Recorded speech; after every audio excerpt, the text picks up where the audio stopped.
What is going on, everybody? Welcome back to the channel. Aftersound here, bringing you Splinterlands content every single day. We also stream right here on this channel every Tuesday, Thursday, and Sunday morning, so come by and say hello.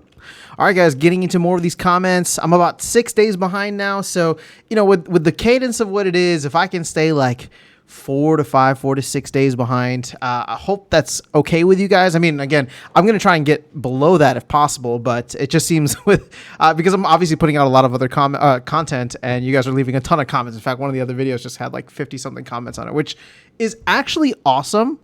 I'm not talking about selfishly for me, for the channel and engagement, but just community engagement. And people want to talk about this stuff. People are passionate about it. There's still a community here. So everybody's saying there's a dead game.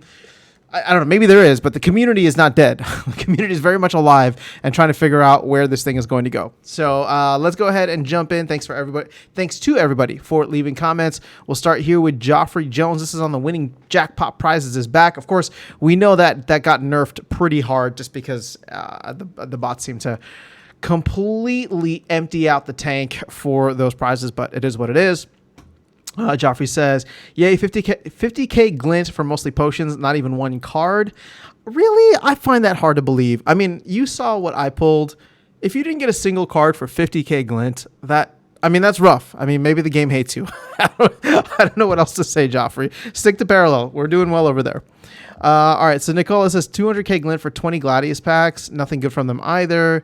I mean, hey, if you're going to roll the dice, you're not always going to get jackpots. I mean, that's just what it comes down to. Mammoth says, got one beta pack out of 30 chests. Jackpots are limited to one per day. Well, actually, I think it's limited a little bit more than that, but it is what it is. Brave Tofu says, good video as always. Actually, going back to your comment here, Mammoth, I don't think that it's limited to one per day. It's just whatever your chances are. Which now, instead of 1% jackpot, I think it's 0.1%. So it is what it is. That's just the new math. All right, so KL says, I also bought 100 UC, got a paid, unlimited chest or ultimate chest, got a beta pack and 133 energies. Awesome update indeed. I haven't went back for chests yet. I've been getting the, the guaranteed rarity draws just to try and max out my epics and legendary cards. So once that is done, I'll probably get back into those chests and see if there's anything good from them. Or maybe wait until next season, at which point I can get them for a little bit cheaper or whatever the base price is. RS says, I would like to see a separate DAO SPS staking pool, which would enable us to distribute some of the DAO assets to be distributed to players. For example, stake 20K SPS and get a chance to win packs from the DAO. What do you think of this idea? I think it's interesting, but it would then devalue a lot of the other assets. Because, what are we doing? You're just staking it to get a chance at rewards? I mean, here's the thing. Would people actually participate in that? I don't know. Would I? Probably not. I don't even know. Like, there's no game associated with it. It's just you're doing it for a random chance, or is it a guaranteed chance? Because if it's a guaranteed chance, you're going to get a hell of a lot of people that come in and try to game the system. And there's not an unlimited amount of rewards. So it's an interesting idea. Again, I'm always up for anything that provides utility, but I think there needs to be more to it than just getting extra prizes and assets from the DAO. Because right now the DAO's sitting on a ton of Rebellion and a ton of Riftwatcher cards. And if those just start coming out, I mean, it's going to kill the prices and the value. All right, so Pillock says 5456 says, I would straight out suggest the DAO fund the rewards in the future because this gets excitement and activity back in the game.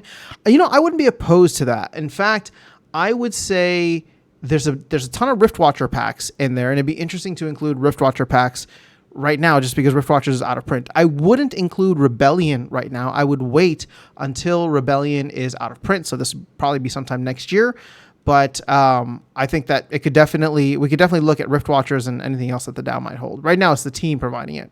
Pops Fishing says this is very addictive. Got energy. I know energy was actually really nice to get because I keep my, I let the bot run very, very lean. I only have like 2 to 3 energy at a time that I can play, which is good because it stops me from just getting lost in the game, which totally still happens, right? And so when I got like that 100+ energy, it was just like, oh my gosh, it's like I'm in Splinterlands buffet right now. This is amazing. All right, so Fireball says, don't look at SPS right now. Fire sale, yeah, I know. We're just continuing to set new all-time lows. In fact, I think 6 days ago is exactly when we set the new all-time low.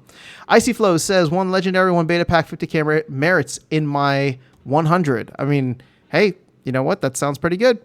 Christopher Charles says, pretty sure the reimbursement through my mini sets comment was made on the proposal to set aside funds for Alley and the listing. Ah, yes. Okay.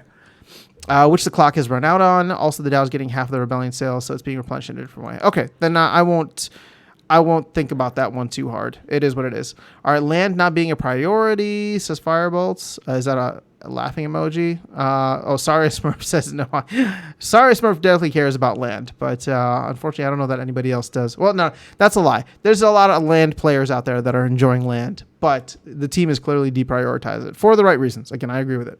So Eroni says, now you're wrong. Right after that, LP went live. You saw it create market activity. Look at the DEC burn from market trades right after it went live. Oh, you know what? They solved that. It was not actually DEC that was burned. It was DEC that was not being accounted for in any of the supply. They just corrected that in today's update, which is the 21st. And Splinter Cards corrected their thing too. So if you saw like 20 million DEC just randomly get minted, it just disappeared briefly. It was this burn that Erroneous is talking about, and now it's back. So we're kind of in the same place. Super new user says, I wanted the grain LP because all of my land is working SPS and research, and I'm sick of trying to get more cheap grain from the Discord trade room. Hey, look at that. Somebody who's a net negative, or not negative, but like a net buyer of grain, which is fantastic. So, well, now you can get it for super cheap, which is fantastic. All right, so International Travel Channel. Actually, I'm really curious, super new user. How many land plots do you have? Because I'd like to know. I'd like to know how big your farm is or your holdings are. Simply because I'd like to know if like you're gonna be a significant buyer of grain, or are you like one of the smaller users? Which again, there's nothing wrong with, but you get enough smaller users, and all of a sudden, you know, that starts to build up over time. International Travel Channel, thank you for the comment. Appreciate you. Gather the Magic says 1 beta pack and 40 major chests. Happy with the new chests, and we'll be buying as many beta packs as I can when people dump them. All right, beta's not the route I would go, but you do you, Gather the Magic. Okay, so No Rhaegar says, give it time. Not everyone took the day off work so they could be home to load up the LP in the first few hours. It's been an hour since the video was posted, and now it's up to 28,000. By the way, are LP rewards airdropped, or will we need to claim them? So I made a video about this on how the LP rewards work. It is not a separate LP reward the same way that the SPS ones are paid out for the pools. This is just automatically added to your balance. And there's like I said, a video that I specifically made so I could reference people back to that. To your point though, 6 days ago, we were at 28,000. We are now at 32,000. So it's still not that much.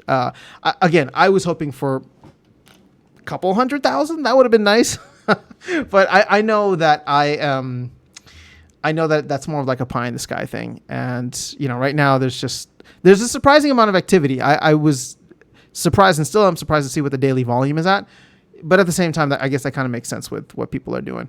I'm hoping that the prefix titles, which are, I think, set to go live, or they're trying to get them live before the end of the month, are going to be something that spur the whales to start buying a lot more grain rather than, you know, producing it themselves, I guess would be the best way to do it. So, yeah, hopefully we'll see how that works. CPT says, at least you can do something with grain now. This is a step forward. I agree. All right. Lots of comments here.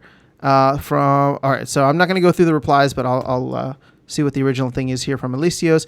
It's not really showing that it's not a priority. It shows that the team takes 6 months to create something that should have been put in place 1 year ago. That's the main reason why I'm leaving, because it's because the team delivery rate is simply unsustainable.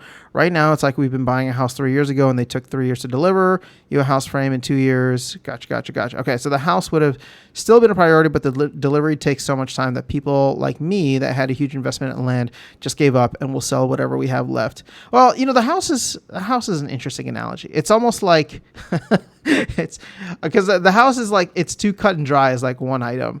It's almost like if they, instead of a house, it's like if you were having a house built, they prioritized the bedroom so you had somewhere to sleep, but they deprioritized the bathroom. So now you got to go, you know, in your backyard, which would be like, well, that sucks. But you understand that maybe it's more important to sleep rather than to piss somewhere. But again, these are all just terrible analogies. Just go with the flow, Alicios. That's all it is. All right, to stay in that house theme, I don't know anyone IRL that would accept to hire a contractor to build something for them and accept 3 years of delay on the project while telling you that it's okay. Your house is slowly losing value over time. Sorry, but no one in the right mind would accept that. Well, okay, I think we just need to get away from the house metaphor because too many people are going to start comparing this to like real estate. Yeah, I mean, nobody would accept that for a house or for, I guess you could look at it, real estate as like an investment side, but yeah, I mean, you can't play with a house though. House is purely an investment. A lot of people are still just enjoying the game for what it is, Alicios, and that's where things get layered and complicated. All right, so Palm says, I got 100 plus energy, so now the bot just keeps on playing. I think you're quoting me here. Yes, and it will burn through that energy real quick. Meanwhile, human players will take a lot more time and losing their energy refill, supporting my argument that energy cap only favors bots. You're not wrong. Well, actually, hold up. Energy cap only favors bots. If you could play unlimited games the way that we could before, that favored bots because humans can't play 24/7. I would actually argue the opposite, that energy caps favor humans, if I'm understanding your argument correctly. All right, so Mr. Sahia says, now chest is so super awesome. Somebody who likes the chest. Timless Pink says, man, you should have opened this beta pack for us. I want to sell it because I don't want beta cards. So, but I think I completely forgot I had it until you mentioned it. So I don't even know what I'm going to do with it. I remember when I got it, I was like, how much can I get for this? And will it buy me more Chaos Legion cards? But I don't know where the price is at right now, so we'll see. So excited that they brought Jackpot Chest back, though. Do they include SPS as well? No, SPS is not included in there. They did take all of the SPS that used to be in chests, though, and put that into the game. So you should technically be earning more. Okay, so Wibbles says, DEC rentals for land would be better for me. I remember Aggie talked about that. I don't think that's anywhere on the roadmap for Matt. And honestly, it's like, you're going to pay DEC to rent DEC? Like, it's just, it's a weird concept because I can't rationalize it in like other currencies, for example. Like if you get a loan, you can't like pay someone to borrow. I mean, I guess that's what loans are. Never mind. It's just that you're paying like the interest up front. And then you have to pay it. You have to pay it back. I mean, again, you're getting the capital, but then you have to pay it back. So it's like, okay, I guess it could work. You know what? Never mind. I wasn't thinking about the right way. You're just paying the interest up front, which is interesting. But again, I don't think it's on the roadmap for Matt. All right. So Tails says card rentals on land coming soon. Right after land surfing arrives in 2030. You know what? Here, like the thing is, the land surfing thing got out of control. If I was, and here's the thing, I'm all love to Hardpoint. I loved his energy. I do miss him and what he brought to the team. But if I was him, if I was anybody on the team, and he like talked about that publicly, I'd be like, why? Because it's never gonna happen. I remember like he said that he talked about it. It got so much traction after the People's Guild interview, and everything that the team was saying publicly, right? I mean, all of this was like public in Discord and on town halls. It's just like the attitude was like, yeah, like that's a cool idea, but like that's a long way away.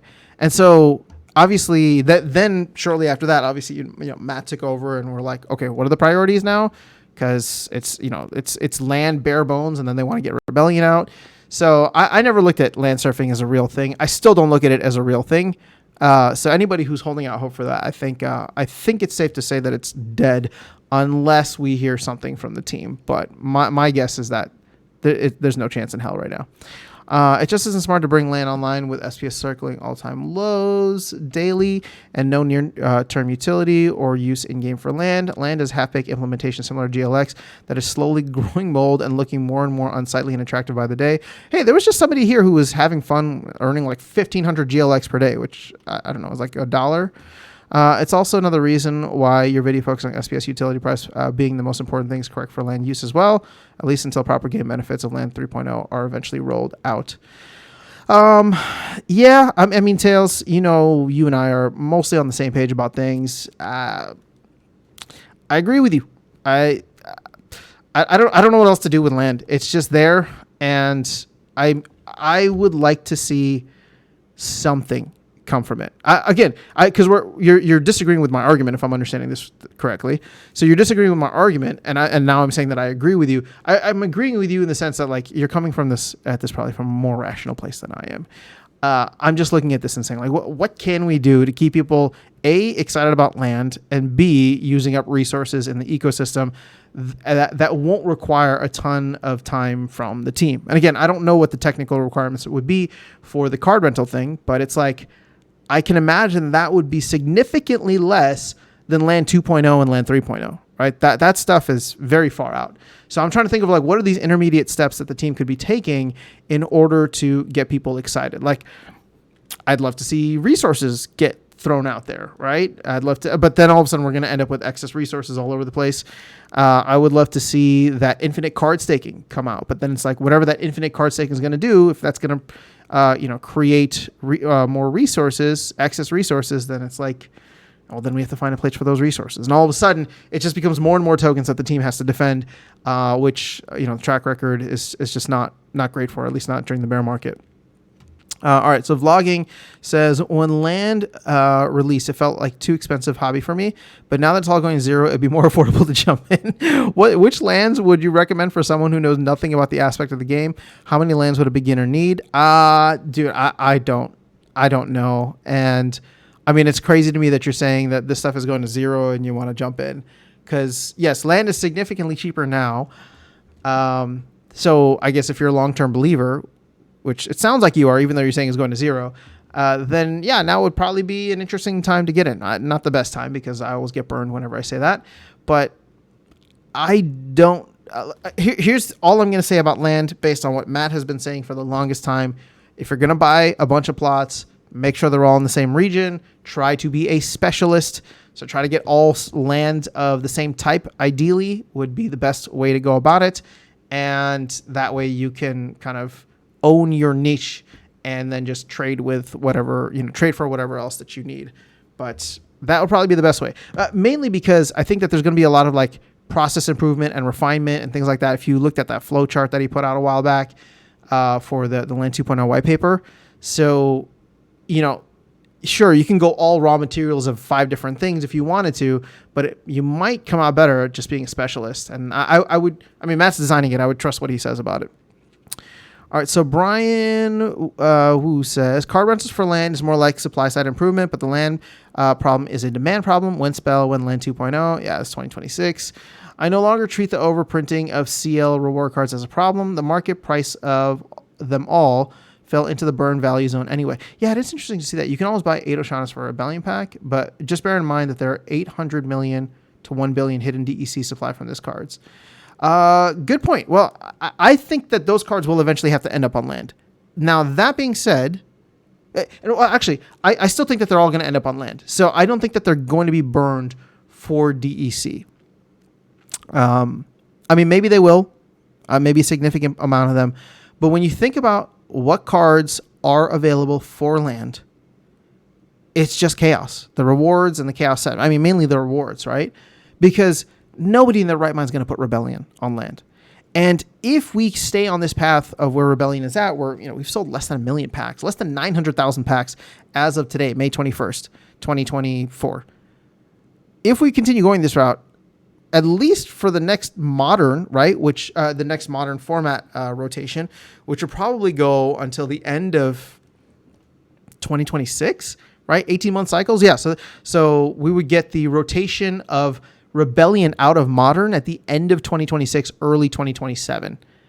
And my guess, assuming all goes well, is that certain elements of land will be live well before the end of 2026. Fingers crossed, hopefully, right? We're talking about 2.5 years from now. So if that's the case, as those cards lose utility from being in modern, maybe people will think about placing them in wild or maybe on land. But I would say that, the cards are going to be super scarce as it is, unless they're given a bonus which is higher than Chaos Legion, which is not likely to happen considering that it is a newer set than Chaos. Rebellion's not going to go on land. And then whatever that new set that comes out, right, the Rebellion replacement, or not Rebellion, but the Chaos replacement and Core Set 6, we'll call it. That's not going to go on land, right? Like those cards will be selling at a premium when they first come out. So yeah, I think that the timeline still allows for these cards, meaning the Chaos Legion reward cards, to go on land, assuming the team can get some version of it up and running. And when I mean version of it, like a 2.0, hopefully like 3.0 in the next 2.5 years. And I know a lot of people are going to jump at that comment. I know Listios is biting at are chomping at the bit. I'm giving you that time frame of 2.5 years. A lot of people are going to come back and be like, yeah, 2030. But yeah, I mean, I think it's very attainable. So I'm not too worried about it personally. Firebolt says Splinterlands just needs to find a way to increase the demand on plots and cards. I'd say this might help. Awesome breakdown, and thanks for the shout out. No worries, man. Thanks for the idea. International Travel Channel, another one. Thank you. Rooney says the salt system is clearly the next thing to implement. Oh, I forgot about that. Oh, what's going on? Okay, so now my computer is freezing up. So let's give it a moment here. There we go. All right, salt system is clearly the next thing to implement. Put a toggle in modern format. And that lets players that own surveyed land plots switch between earning glint and desalination crystals. That'd be interesting. Let people start desalinating their region to get lower swap fees, taxes, and a boost to production. The resulting salt tokens can be used temporarily during a 2-week roundup of the promo event by letting players use the company's alchemy lab to combine. That could be interesting. I'd have to go back and read the thing. But maybe you're right.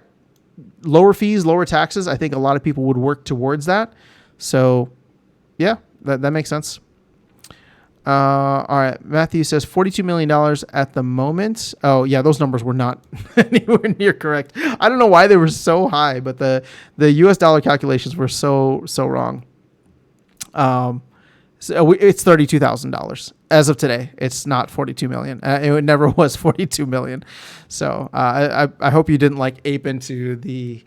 I hope you didn't ape into the LPs because of that. Our Merlin's Matrix says new loot chests are awesome. Got a land plot and a beta pack. Hell yeah, good for you, man. Congrats.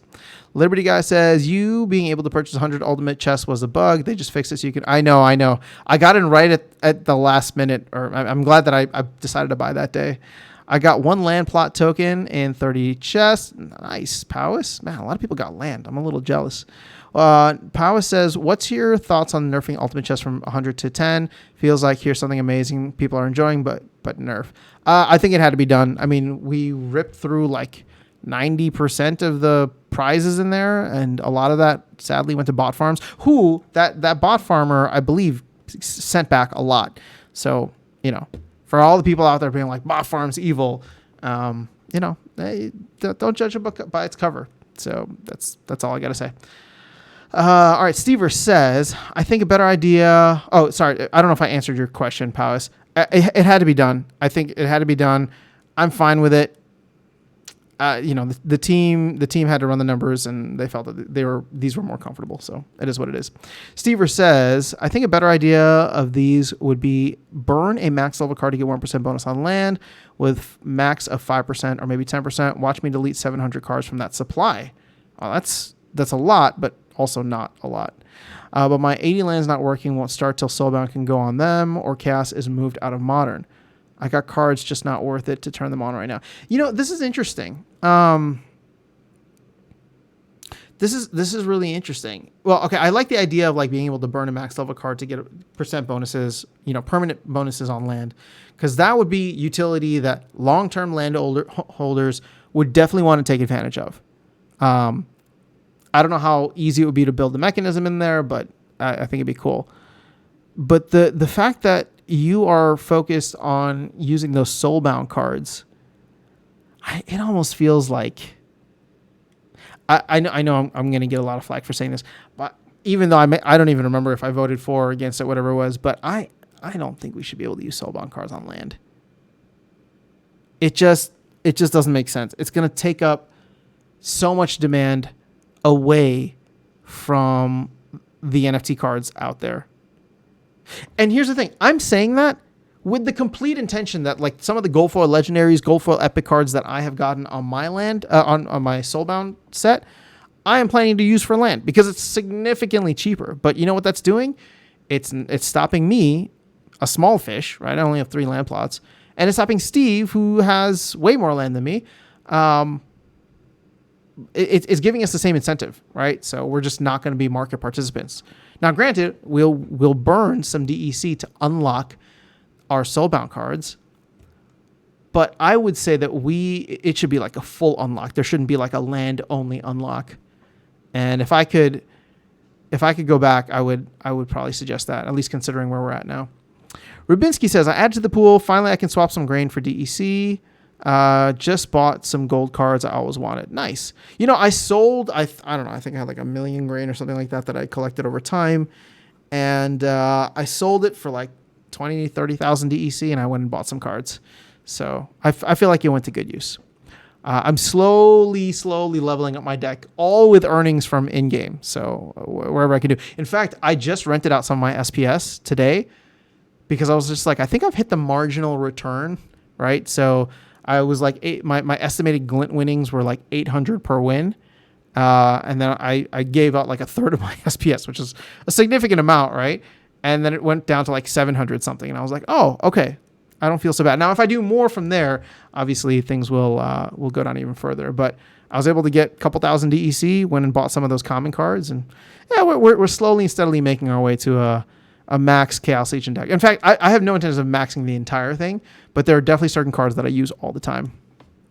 All right, so Brian says, need to 100% have rentals on land and maybe the ability to stake, overstake on land up to the max PP per card by rarity. That'd be interesting.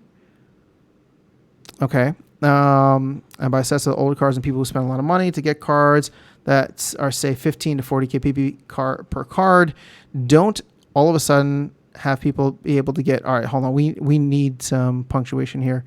This is a long sentence. I'm going to move on to the next one.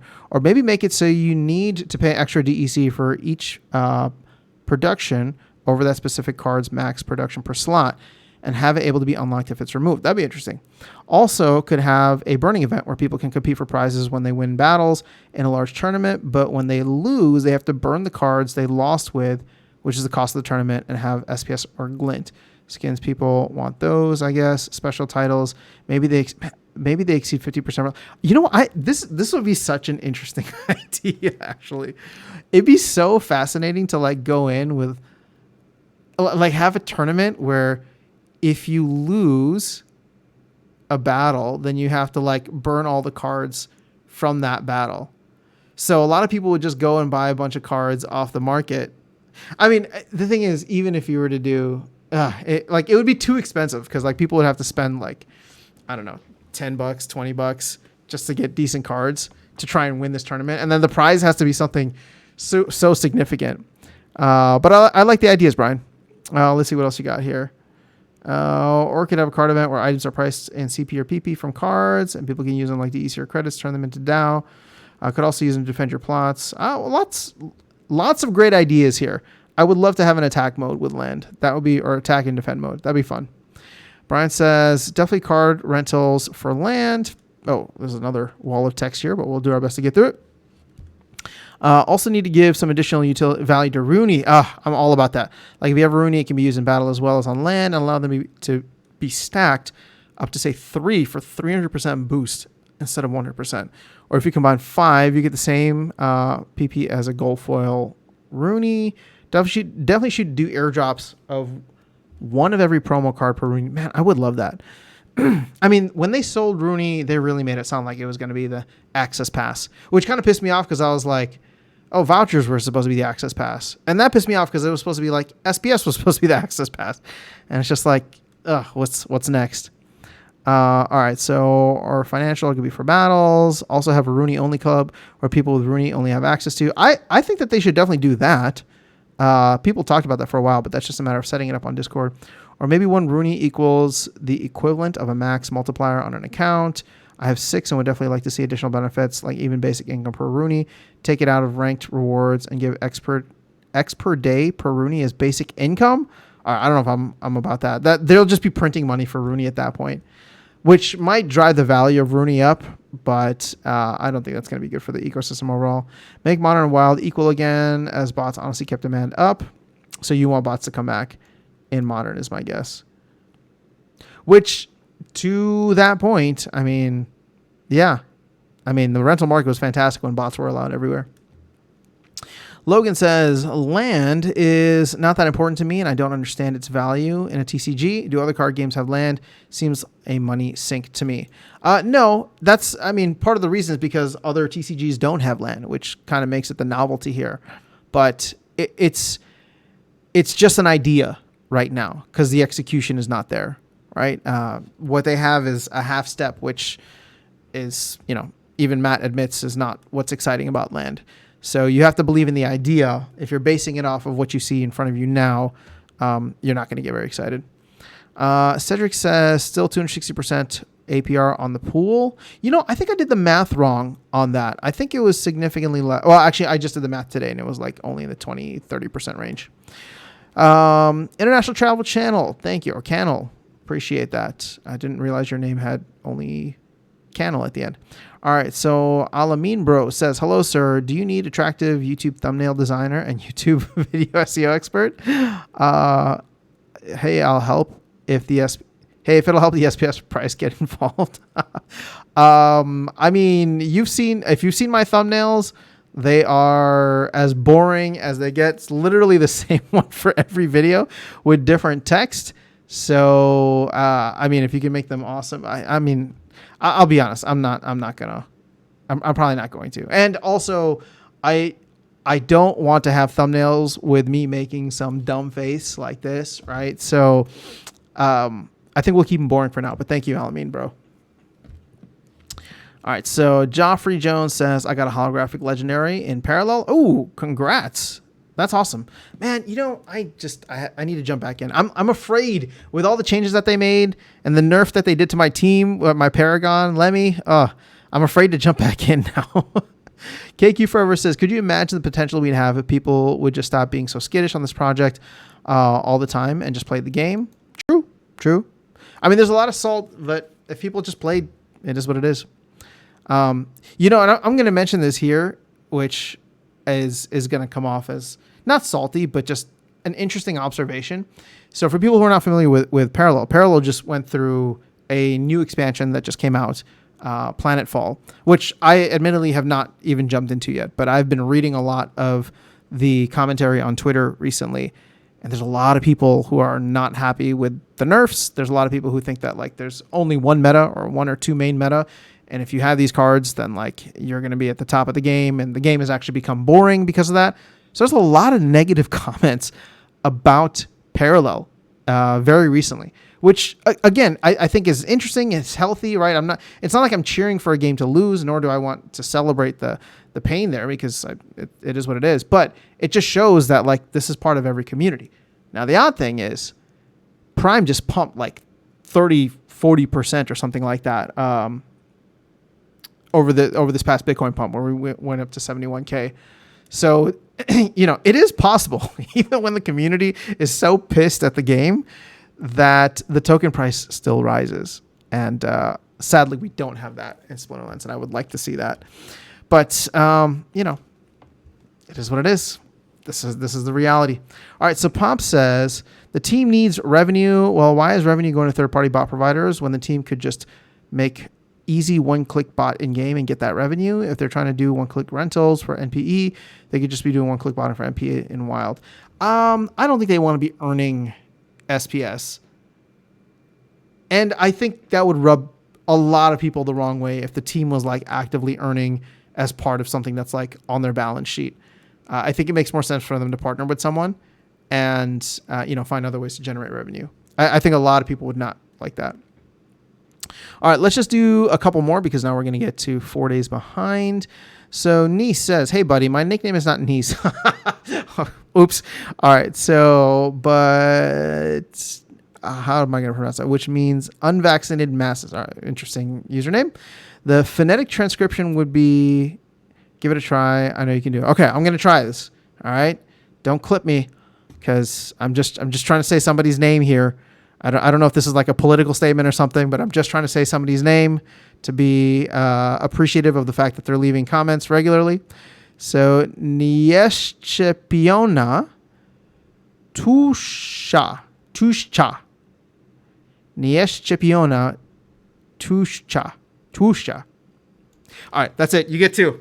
But is there something do you want me to call you unvaccinated masses now? Because if you don't like Nice, I don't think I'll be able to say that every single time. But good to meet you, and thank you for correcting me on your name. All right, so Christopher Charles says, this will be much more valuable than land surfing. Personally, I'd like to see them lower the DEC barrier temporarily. Like you can get a max plot for 25K, and then each month over the next 25 months, the requirement ticks up 1,000 until we get back to 50. Personally, it's DEC. It's the DEC stopping me from maxing my plots, not the cards. You know, when I first read this, because I hopped in here and I saw your comment, I wasn't the biggest fan of it because I'm just like, it's, you know, we're just like temporarily dropping it. But considering land is not even out yet, right? I mean, you know, 1.5 is a half version of whatever this is supposed to be. I actually wouldn't mind it if they built it into the plan somehow, right? So the way that you're saying, and it's just like, okay, from here until land 2.0 comes out. And I know there's no way for them to actually have a date on that, but it's just like 25 months, right? So 25 months, if they can get it done in 25 months, that's 2 years from now, right? That's the summer of 2026. Then yeah, I guess they could like lower it to kind of encourage people. So I'm coming around to the idea of it, but I don't know. When it first came through, I was just like, there's a lot of people who put in 50K right away that probably would be upset. And probably still will be upset, right? But like I said, I'm coming around to it. I don't even have 50K on each of my plots, so I don't know. It is what it is. Bond says, congrats. You got an amazing rewards. Thank you so much. Master Shonuff says, Bambots in WoW 2. Go back to 1 league. Now we have more players. Do we? I feel like we have less players, but sure. Master Shonuff says, I appreciate Mondre speaking up. I think most others are upset because they can't find a Mondre to play their account. Mondre, you sound like a mythical character. All right, so it would be cool to have a place where you can look at resumes and hire a scholar if that's what you want to do. Keep it competitive. You know, I mean, when this game was popping off, scholars were like abundant. And, you know, I even have people scholaring my accounts for a little while back in 2021. I would love to get back to that level because there's some fantastic players out there from, you know, different parts of the world where they can't afford to spend, you know, 8 to 10 grand to get a max deck and all the SPS that you need. But, you know, it would definitely be interesting to create that kind of environment again. I don't know if we will be able to, but Axie was successful with it. I would say we were semi-successful with it. But yeah, there might be, well, the infrastructure is actually better for it now too, with the delegation and all that, right? So yeah, I don't know. It seems like they're setting things up that we'd be able to take advantage of that when it happened. But where you can find scholars or good scholars, I have no idea. All right, so Pomp says, wow, we just discovered that losing isn't fun. New player comes in, loses and leaves, number go down. New player comes in, wins and stays up, number go up. Cut the drop rate of energy by half, so 1 energy every 2 hours. Consume energy only when you win. Keep on playing until you win. You know, Ghosty BG saying, I would go even further. Just make it so you can earn from, say, 12 or so wins. Okay, so I've talked about this before, probably because your comments in the past have inspired this, but it's similar to the parallel route, right? Where it's like you can earn up to 5 games per day. Now you can keep playing as much as you want, and if other games are higher payouts, right? So let's say you're on a win streak, let's say you use I don't know, a different deck or something like that, then your payouts would it would just be the top 5, right? So if you have, you know, if you win one and all of a sudden that is higher than your 5th highest one, then it would replace it. So I would love to see that. And then as I think what Ghostly BG is saying here, you'd be able to buy more energy, and included in that energy would be an earning slot. But there'd have to be something there, because then people would just buy a ton of energy, and then you'd be guaranteed like basically what I'm trying to get at is, if you buy, let's say 25 energy right now, if you're a 50-50 player, you're only going to get 12 slots, right? Or 12 to 13 wins out of that. But if you were to buy 25 energy and you were guaranteed to get earnings for all 25 of that energy, that would drain the pool really fast, because then everybody would be buying energy if it was economically viable to do so. And then they would know that they would get something for it, because all they have to do is just keep on playing until they lose or until they win. So, yeah, the idea needs to be massaged a little bit, but it's an interesting one. All right, Jason says, does anyone know when you get paid once you add to the grain DEC pool? I added some grain today. I made a video specifically for that so that I could point you in that direction. But basically, you get paid out in the grain DEC pool itself. There's no external rewards. Nicola says, soon it'll be Mondroid against Mondroid, and we will watch because of the champion. Oh, shoot, this video is already 40 minutes long. All right, I got lost in the comments here. I appreciate you guys. I will catch you all in the next one. Let's go ahead and cut this off for now. Sorry for the abrupt ending. I just saw the time. But have an amazing rest of your day. I'll see you all in the next one, and see you around the game.